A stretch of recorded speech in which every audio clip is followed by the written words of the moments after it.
పళనినేని విశ్వేశ్వరరావు విజయసాయిరెడ్డి గారు మాజీ ఎంపీ. ఆయన చెబుతున్న దాని ప్రకారం ప్రస్తుతం ఆయన వ్యవసాయం చేసుకుంటూ ఉన్నారు. కానీ అప్పుడప్పుడు ఎక్స్ వేదికగా ట్వీట్ చేస్తూ ఉన్నారు. ఆ ట్వీట్లో పదునైనటువంటి పదజాలం, అలాగే బహుముఖ ఆలోచన కలిగించేలాగా బహుముఖ వ్యూహం దాంట్లో కనిపిస్తూ ఉంటుంది. తాజాగా ఆయన చేసినటువంటి ట్వీట్ ఏంటంటే, కోటరీ మధ్యలో ఉండేటువంటి లీడర్లకు వెనుజులా అధ్యక్షుడు తరహాలో ఇబ్బందులు కలిగే అవకాశం ఉంది అనేటువంటి ట్వీట్ చేశారు.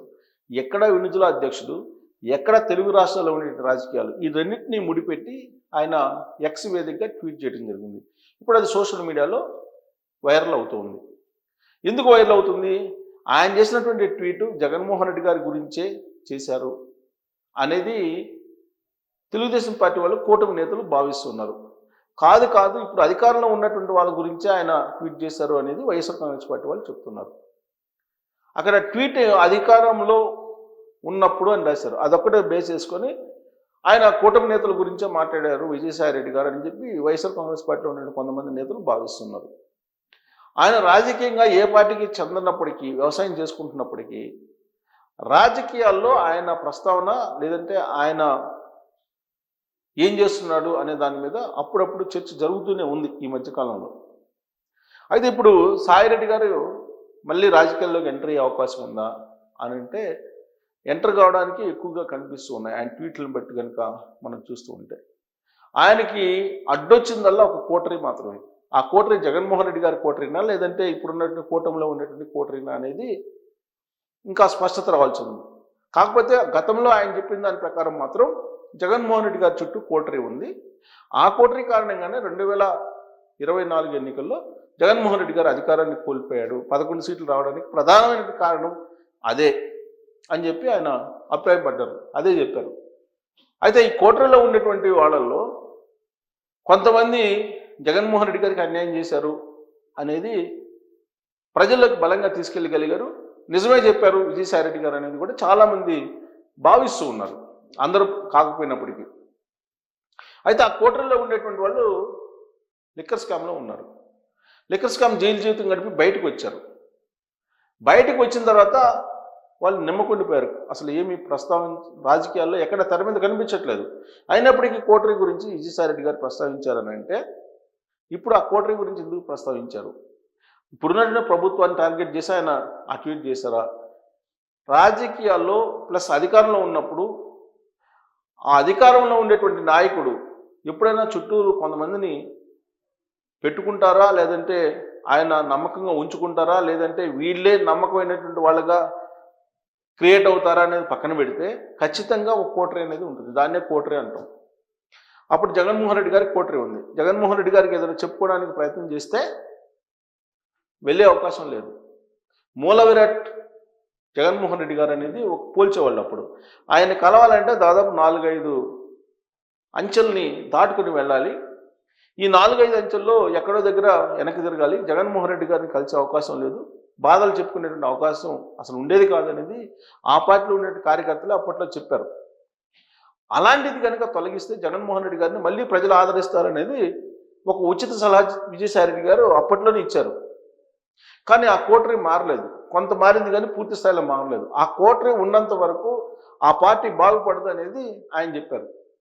అంటే కోటరీ లేకపోతే విజయసాయిరెడ్డి గారు వైఎస్ఆర్ కాంగ్రెస్ పార్టీలోకి ఎంటర్ అయ్యేదానికి అవకాశం ఉందని చెప్పి అప్పుడే సంకేతాలు ఇచ్చేశారు. ఆ స్టేట్మెంట్ ఇచ్చినప్పుడే ఆ కోటరీని జగన్మోహన్ రెడ్డి గారు ఒక్కొక్కరిని పక్కన పెట్టేస్తున్నట్టు కనిపిస్తుంది. అంటే మళ్ళీ వైఎస్ఆర్ కాంగ్రెస్ పార్టీలో విజయసాయిరెడ్డి గారు యాక్టివ్ అయ్యే అవకాశం ఉంది. పిలిస్తే వెళ్తాను అనేటువంటి వ్యాఖ్యలు పరోక్షంగా ఆయన చేశారు. జగన్మోహన్ రెడ్డి గారు పిలిస్తే ఆలోచిస్తానని చెప్పి అన్నారు ఆయన. సో జగన్మోహన్ రెడ్డి గారు పిలిచేటువంటి రోజులు వస్తాయని అంటే, సాధారణంగా ప్రతికూలమైనటువంటి వాతావరణం ఉన్నప్పుడు ఎవరో ఒకరు తమకి కావాలి, అందులో కూడా సమర్థులైనటువంటి వాళ్ళు కావాలని చెప్పి అనుకుంటుంటారు. జగన్మోహన్ రెడ్డి గారికి ఢిల్లీ ద్వారాలు ఓపెన్ చేసింది ఎవరంటే విజయసాయిరెడ్డి గారు. అందుకే విజయసాయిరెడ్డి గారు సీఎంఓ ఆఫీసులో చాలా బలంగా ఉండేవాళ్ళు అప్పట్లో అనేవాళ్ళు. అంతేకాదు పార్లమెంట్ గ్యాలరీలో విజయసాయిరెడ్డి గారు కనిపించగానే ప్రధానమంత్రి Narendra Modi garu hi Vijay how are you అని చెప్పి అన్నటువంటి వీడియో కూడా అప్పట్లో బయటకు వచ్చింది. అంటే నరేంద్ర మోడీ గారి కన్సర్న్లో నరేంద్ర మోడీ గారికి బాగా తెలిసినటువంటి వ్యక్తుల్లో విజయసాయి రెడ్డి గారు కూడా ఉన్నారు. అంటే పిఎం ఆఫీసులో ఒక బలమైనటువంటి లీడర్గా అప్పట్లో ఎదిగారు. ఆ కారణం చేస్తే జగన్మోహన్ రెడ్డి గారు బాగా ప్రాధాన్యత ఇచ్చారు విజయసాయి రెడ్డి గారికి. ఆ సౌలభ్యం కారణంగా ఉత్తరాంధ్రలో ఆయన ఏం చేశారు, తర్వాత ఆయన ఏ విధంగా లిక్కర్ స్కామ్లో ఆరోపణలు ఎదుర్కొంటున్నారు, ఇవన్నీ కూడా తెలుసు, ఇవన్నీ వస్తున్నాయి న్యూస్.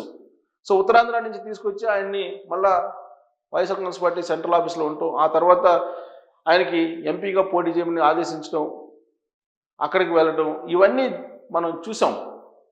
నెల్లూరు ఎంపీగా పోటీ చేసి ఓడిపోయారు. అయితే ఇప్పుడు మారినటువంటి పరిస్థితుల దృష్ట్యా మళ్ళీ అప్పుడప్పుడు ట్వీట్లు చేస్తున్నటువంటి క్రమంలో తెలుగుదేశం పార్టీలోకి ఆయన వస్తారు, జగన్మోహన్ రెడ్డి గారికి వ్యతిరేకమయ్యారు కాబట్టి అని చెప్పి అనుకున్నారు. కానీ తెలుగుదేశం పార్టీలో ఉండేటువంటి నాయకులు కానీ తెలుగుదేశం పార్టీ క్యాడర్ కానీ ఆయన రాకను వ్యతిరేకిస్తూ ఉన్నారు బాహాటంగానే. అయితే బీజేపీలోకి వెళ్తారా, బీజేపీలోకి వెళ్ళే అవకాశం ఉందని చెప్పి కొన్ని రోజుల పాటు చర్చ జరిగింది ఆయన మీద. కూటమిలో ఉండేటువంటి భాగస్వామ్య పక్షాల్లో ఏ పార్టీలో చేరాలన్నా చంద్రబాబు గారు సర్టిఫికేట్ ఇవ్వాలి, ఎన్ఓసి సర్టిఫికేట్, అది లేకుండా చేరే అవకాశం లేదు అనేది బాగా ప్రచారం జరిగింది, మీడియాలో కూడా వచ్చింది. మరి చంద్రబాబు గారు ఎన్ఓసి ఇస్తారా విజయసాయి రెడ్డి గారికి అంటే ఛాన్స్ లేదు, ఒకవేళ ఇస్తే బదనం అయ్యే ఛాన్సెస్ ఉన్నాయి. కారణం విజయసాయి రెడ్డి గారి మీద అనేక ఆరోపణలు చేశారు. కిట్ ప్రోకో అనేది జగన్మోహన్ రెడ్డి గారికి చేయడానికి బీజం పడిందే విజయసాయి రెడ్డి గారు ప్రోద్బలంతో.